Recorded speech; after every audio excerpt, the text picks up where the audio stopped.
Olá, pessoal, tudo bem com vocês? Então, eu espero que esteja tudo bem, né? Então, dando continuidade com o conteúdo de Química do primeiro ano, hoje iremos falar sobre a tabela periódica.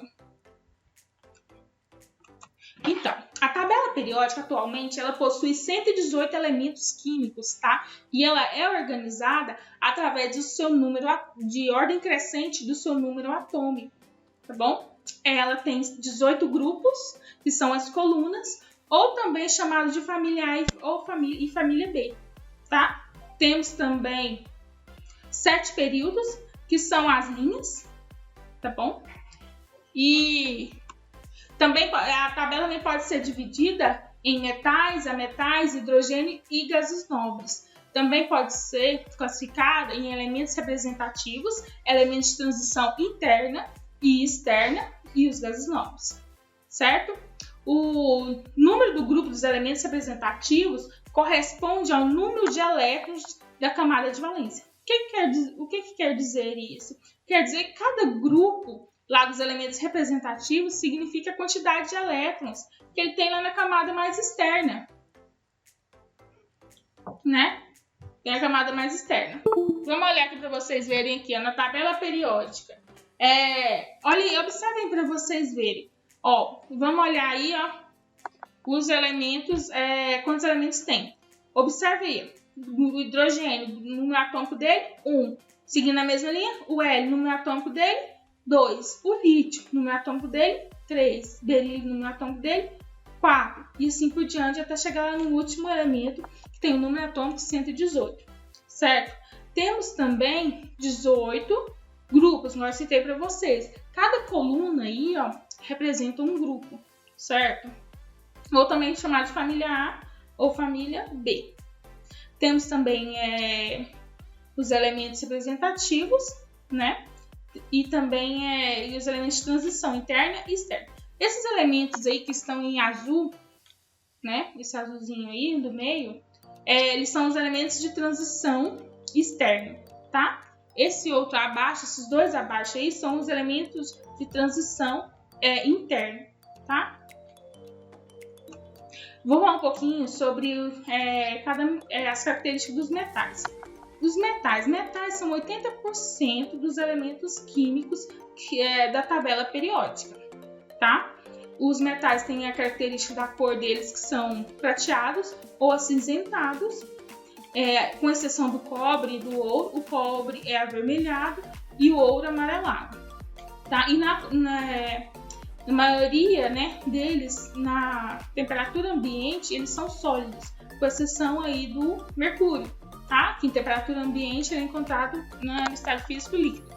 Ele apresenta brilho intenso e reflete a luz. São maleáveis, podem formar lâminas, são dúcteis, formam fios e formam ligas metálicas, por exemplo, aí das joias, né? Por exemplo, 18 quilates, né? Elas são ligas metálicas, porque são ouro e prata, ou ouro e platina. O bronze, a medalha de bronze também. A medalha de bronze é formada por cobre e estanho, 2 metais também, né? E tem outros, né? Eles são bons condutores térmicos e elétricos, né? Alguns exemplos aí para vocês verem de metais, tá? Temos aí ouro, latão, ferro, para vocês verem a coloração, né, deles. E também tem uns exemplos aí do que podemos utilizar, né, da utilização deles.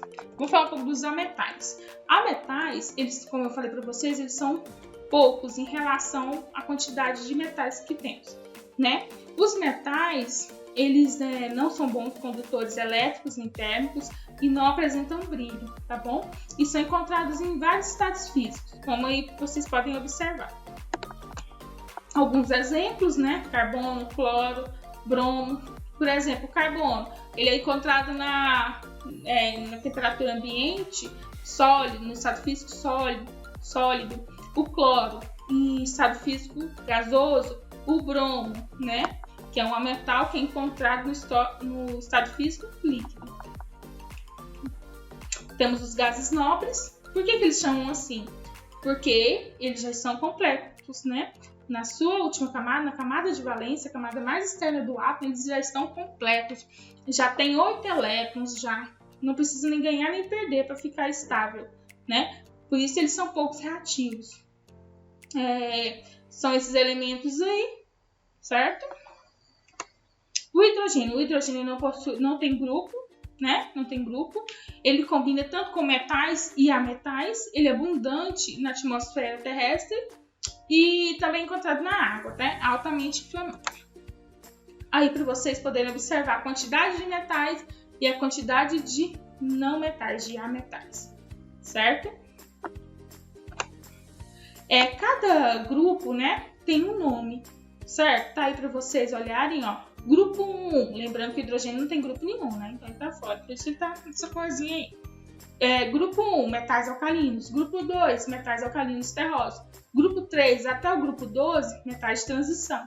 Lembrando que tem metal de transição interna e metal de transição externa. Os metais de transição internos são chamados de lantanídeos e actinídeos, tá? Grupo 13, família do boro. Grupo 14, família do carbono. Grupo 15, família do nitrogênio. Grupo 16, calcogênios. 17, halogênios e 18, gases nobres. Então, gente, só para finalizar aqui, lembrando que o átomo pode ter até 7 camadas, né? E tem cada um seu nome aí, K, L, M, N, O, P e Q. Lembrando também que cada nível, cada camada suporta uma certa quantidade de elétrons. E também temos os subníveis, que é o S, P, D e E. O S suporta 2 elétrons, o P 6, o D 10 e o F 14. Tá bom? Tá aí para vocês o quadro aí, quanto que cada nível suporta de subníveis, tá? Esses númerozinhos em cima de cada subnível, eles representam o que? A quantidade de elétrons, tá?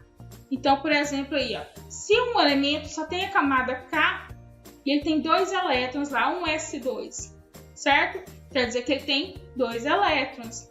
Então, lembrando que na tabela podemos descobrir qual é esse elemento, porque o número lá de elétrons, quando o átomo é neutro, ele é a quantidade do número atômico dele. Então, você vai lá na tabela e olha lá, qual é o elemento que tem o número atômico 2, por exemplo? Então, é o Hélio, tá?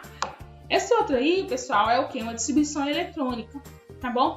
Gente, estudem, no livro de vocês tem todo esse conteúdo aí, tá? Estudem lá, livro 2 lá, certo? Sobre a tabela periódica, a classificação, né, da tabela periódica. Então, nós vamos ficando por aqui, tá? Por hoje. Aí, nas próximas aulas, a gente vai dar continuidade nesse conteúdo aí, tá bom? Tchau pra vocês, hein? Até mais.